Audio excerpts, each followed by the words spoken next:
Good morning students. आज हम class 12 की जो चैप्टर 2 है यानी कि गॉस की प्रमेय, इसका एक आज बहुत इंपॉर्टेंट डेरिवेशन करने जा रहे हैं। उस डेरिवेशन का नाम है आवेश की अनंत समतल चादर के कारण वैद्युत क्षेत्र की तीव्रता। यानी आवेश की एक समतल चादर है, उसके कारण हमें वैद्युत क्षेत्र की तीव्रता ज्ञात करनी है। तो उसके लिए हमने ये डायग्राम बनाया हुआ है। अब ये क्या है? ये समतल चादर है जिस पर धन आवेश उपस्थित है। ठीक है, ये गोलीय पृष्ठ है। ये क्या है? ये बेलनाकार गोलीय पृष्ठ है जिसके दो बिंदु हैं, एक है P और दूसरा है P डैश। यानी इस बिंदु P से वैद्युत फ्लक्स कितना गुजरेगा हम उसका मान निकालेंगे, फिर P डैश से कितना गुजरेगा हम उसका मान निकालेंगे, और ये हमारा वक्र पृष्ठ है। फिर इस वक्र पृष्ठ से कितना हमारा वैद्युत फ्लक्स गुजरा इसका मान निकालेंगे। फिर तीनों को हम क्या कर देंगे? जोड़ देंगे और फिर हम निकालेंगे कि संपूर्ण गॉसियन पृष्ठ से निकलने वाला वैद्युत फ्लक्स। पहले हम इस बिंदु पर निकालेंगे, फिर P डैश पर निकालेंगे और फिर इस वक्र पृष्ठ पर निकालेंगे, और फिर तीनों को जोड़ देंगे तो वो हमारा आ जाएगा संपूर्ण बेलनाकार पृष्ठ से होकर गुजरने वाला संपूर्ण वैद्युत फ्लक्स। यानी इस पूरे से गुजरने वाला वैद्युत फ्लक्स हम निकाल लेंगे। तो उसके लिए माना एक समान धनावेश समतल चादर का आवेश पृष्ठ घनत्व सिग्मा है। इस समतल जो चादर है हमारी, इसका पृष्ठ घनत्व कितना है? सिग्मा है, तथा क्षेत्रफल S है। इसका क्षेत्रफल कितना है? S। यानी इसका पूरे का क्षेत्रफल है S। चादर से R दूरी पर वैद्युत क्षेत्र की तीव्रता E ज्ञात करनी है। देखो ये चादर है, यहां से यहां तक की दूरी क्या है? R है, लेकिन हम लिखेंगे नहीं, हम आपको बता रहे कि इस चादर से R दूरी पर बिंदु P है, यानी यहां पर हमें वैद्युत क्षेत्र की तीव्रता निकालनी है। और या फिर इस चादर से पॉइंट P डैश तक की दूरी R है, हमें इस पॉइंट पर वैद्युत क्षेत्र की तीव्रता निकालनी है। तो चाहे इधर निकाल लो चाहे इधर निकाल लो, दोनों जगह हमारी वैद्युत क्षेत्र की तीव्रता क्या होगी? सेम होगी। तो सबसे पहले बिंदु P से गुजरने वाला वैद्युत फ्लक्स निकालेंगे हम लोग। बिंदु P से गुजरने वाला वैद्युत फ्लक्स, बिंदु P से गुजरने वाला वैद्युत फ्लक्स। देखो बिंदु P से जो वैद्युत फ्लक्स गुजरेगा उसको मान लेंगे हम फाई E1 मान लेंगे। ठीक है, तो इसको हमने मान लिया फाई E1। ठीक है, फाई E1 मान लेंगे हम, इसको मान लेंगे फाई E2, इसको मान लेंगे फाई E3 मान लेंगे। ठीक है, तो फाई E1 का वैल्यू हो जाएगी समाकलन vector E dot vector ds। यानी जब इससे जो हमारा वैद्युत फ्लक्स गुजरेगा वो इन दोनों क्या हो जाएगा? डॉट हो जाएगा, डॉट। ठीक है, समाकलन लिख लीजिए। अब वेक्टर और डॉट को क्या करते हैं? हटाते हैं। जैसे हम वेक्टर और डॉट को हटाएंगे तो क्या आ जाता है? cos थीटा आ जाता है। तो E और ds ऐसे आ जाएगा, ये E ds ऐसे लिख दो, और वेक्टर डॉट हटाए क्या आ जाता है? cos थीटा आ जाएगा आपका। ठीक है, समझ में आ गया? क्योंकि वेक्टर और डॉट को हटाते क्या आता है? cos थीटा आता है। अब चूंकि वेक्टर E तथा वेक्टर ds दोनों एक ही दिशा में है। आप डायग्राम में देख रहे होंगे वेक्टर E और वेक्टर ds देखो दोनों एक ही डायरेक्शन में है। और जब बेटा कोई भी चीज, दो चीज एक ही डायरेक्शन में जाती है तो वो हमेशा 0 अंश का कोण बनाती है। यानी थीटा का मान कितना हो जाएगा? 0 डिग्री हो जाएगा।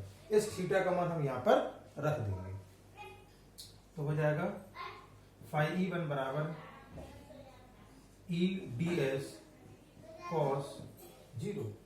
ठीक है, अब आपको मालूम है कि cos 0 की वैल्यू क्या होती है? E ds into 1, क्योंकि cos 0 बराबर क्या होता है? 1 होता है। ठीक है, तो इसकी जगह हमने क्या कर दिया? 1 कर दिया। तो क्या हो जाएगा? समाकलन E ds हो गया। ठीक है, क्योंकि 1 का गुणा करेंगे तो E ds ही आएगा। अब इस E को कहां ले लेंगे? हम बाहर ले लेंगे। तो ले लो इस E को बाहर, E को हमने बाहर ले लिया और समाकलन किसका हो जाएगा? ds का हो जाएगा। ठीक है, तो यहां पर अब फाई E1 और फाई E1। ठीक है, क्योंकि हमने इसको बाहर क्यों लिया? क्योंकि बेटा हमें इसी का क्या करना है? मान निकालना, इसलिए हमने इसको बाहर ले लिया और समाकलन किसका हो जाएगा? ds का हो जाएगा। ठीक है, तो अब क्या हो जाएगा बेटा, ध्यान सुनना, फाई E1 बराबर E। देखो ds, ds क्या क्षेत्रफल है, और ds का समाकलन क्या हो जाएगा, s हो जाएगा, तो ये आ जाएगा ES। ठीक है, तो ds का समाकलन क्या हो जाएगा, s हो जाएगा। ठीक है, तो ये फाई E1 की क्या आ गई, वैल्यू आ गई। यानी कि इस बिंदु P से हमारा इतना वैध फ्लक्स गुजरेगा। अब हम निकालेंगे बिंदु P डैश से गुजरने वाला, बिंदु P डैश से गुजरने वाला वैद्युत फ्लक्स। ठीक है, अब इसको मान लेंगे हम फाई E2। देखो जो P डैश से गुजरेगा उसको मान लेंगे हम फाई E2। अभी की ध्यान रखना, जितना बेटा वैद्युत फ्लक्स के बिंदु P से गुजरेगा उतना ही वैद्युत फ्लक्स के बिंदु P डैश से गुजरेगा। ठीक है, तो बिंदु P से कितना गुजरा था, इतना, तो सेम बिल्कुल यही आ जाएगा। तो फाई E2 की वैल्यू भी क्या आ जाएगी आपकी, E। यानी कि P और P डैश दोनों से क्या करेगा, बिल्कुल सेम वैद्युत फ्लक्स के आपका गुजरेगा। ठीक, अब हम निकालेंगे वक्र पृष्ठ से गुजरने वाला वैद्युत फ्लक्स। वक्र पृष्ठ से गुजरने वाला वैद्युत फ्लक्स यानी फाई E3 0। तो वक्र पृष्ठ से जो हमारा वैद्युत फ्लक्स गुजरेगा बेटा वो क्या होगा, 0 होगा। क्यों होगा, ध्यान से सुनना। ये वैद्युत क्षेत्र है, सॉरी ये है आपका क्षेत्रफल और ये है आपका वैद्युत क्षेत्र।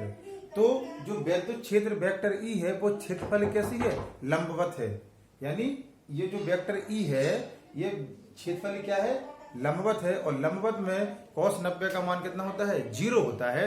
इसलिए वक्र पृष्ठ से जो हमारा गुजरने वाला वैद्युत फ्लक्स होगा वो क्या होगा, 0 होगा। क्योंकि वैद्युत क्षेत्र क्या है, क्षेत्रफल के, सॉरी क्षेत्रफल वैद्युत क्षेत्र क्या है, लंबवत है। इसीलिए हमारा वक्र पृष्ठ से जो फ्लक्स गुजरेगा वो क्या होगा, 0 होगा। क्योंकि क्षेत्रफल वैद्युत क्षेत्र के लंबवत है, और लंबवत में थीटा का मान होता है 90 और cos 90 का मान होता है 0। इसलिए फाई E3 का मान क्या आ जाएगा, 0 आ जाएगा। अब संपूर्ण बेलनाकार पृष्ठ से गुजरने वाला वैद्युत फ्लक्स, संपूर्ण बेलनाकार गॉसियन पृष्ठ से गुजरने वाला वैद्युत फ्लक्स। अब संपूर्ण यानी इस पूरे से, तो हम पूरे को मान लेंगे फाई E, और फाई E बराबर क्या हो जाएगा, phi E1 plus phi E2 plus phi E3। यानी 1, 2 और 3, इन तीनों को जोड़ने के बाद हमारा क्या आ जाएगा, संपूर्ण वैद्युत फ्लक्स आ जाएगा। ठीक है, तो फाई E बराबर, फाई E1 का मान कितना है बेटा, ES। फाई E2 की वैल्यू कितनी है, ES, प्लस फाई E3 की वैल्यू कितनी है, 0, जोड़ दीजिए। तो फाई E बराबर क्या हो जाएगा, 2ES। ये हमारी फाई E की क्या आ गई, वैल्यू। तो आपको इतना समझ में आ गया है। ठीक है, तो संपूर्ण बेलनाकार पृष्ठ से गुजरने वाला वैद्युत फ्लक्स कितना हो गया हमारा, 2ES। ये हो गया। अब हम निकालेंगे गॉसियन पृष्ठ का, गॉसियन पृष्ठ से या गॉसियन पृष्ठ के द्वारा परिबद्ध आवेश या गॉसियन पृष्ठ द्वारा घिरा आवेश। ठीक है, गॉसियन पृष्ठ से घिरा आवेश, घिरा नहीं परिबद्ध कह लो, परिबद्ध आवेश। देखो गॉसियन पृष्ठ से परिबद्ध आवेश का मतलब होता है कि गॉसियन पृष्ठ के द्वारा हमारा कितना आवेश घिरा हुआ या कितना आवेश उस पर उपस्थित है। तो इसका फॉर्मूला होता है बेटा, आवेश बराबर पृष्ठ घनत्व, पृष्ठ आवेश घनत्व, पृष्ठ आवेश घनत्व इनटू क्षेत्रफल। तो तो आवेश का फॉर्मूला क्या होता है, पृष्ठ आवेश घनत्व इंटू क्षेत्रफल, ये फॉर्मूला होता है। तो आवेश क्या हो जाएगा, क्यू, पृष्ठ आवेश घनत्व कितना है, सिग्मा,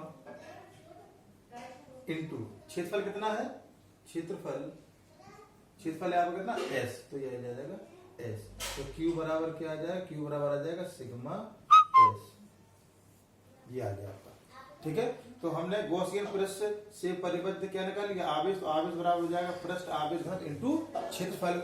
आवेश होता है क्यू, पृष्ठ आवेश घनत्व क्या होता है, सिग्मा, और क्षेत्रफल क्या होता है, एस। तो क्यू बराबर क्या हो जाएगा, सिग्मा एस। अब बेटा हमें लास्ट में क्या करना है, हमें सिर्फ गॉस की प्रमेय लगानी है। तो अब गॉस की प्रमेय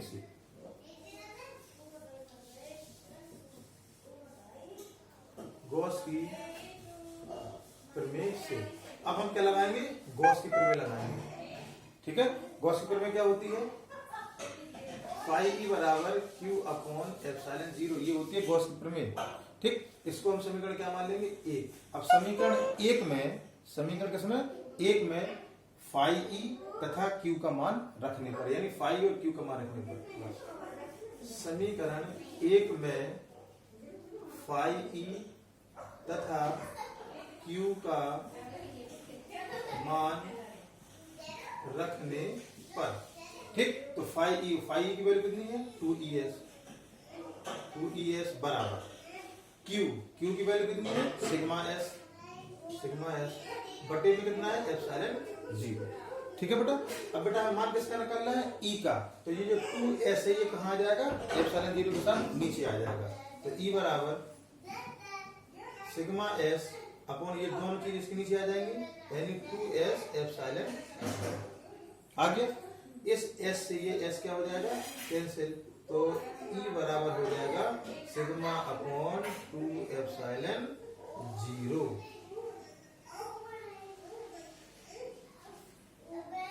तो सिग्मा बराबर क्या हो जाएगा, E बराबर क्या हो जाएगा, क्योंकि यहाँ पर सिग्मा बचेगा और 2 एप्सिलॉन 0 नीचे बचेगा।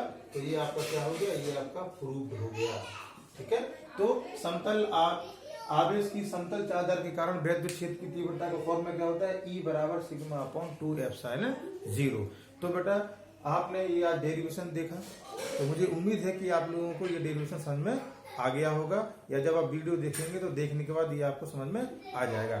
तब अब आप लोगों को करना क्या है, इस डेरिवेशन को सॉल्व करेंगे, समझेंगे और अपने नोटबुक में लिखकर इसको ग्रुप में सेंड करेंगे, जिससे हम ये देख लें कि आप लोगों को ये समझ में आया कि नहीं। आज के लिए बेटा इतना ही, आगे की जो टॉपिक होगा उसको हम आगे की वीडियो में आपके पास भेजते रहेंगे। तब तक के लिए धन्यवाद।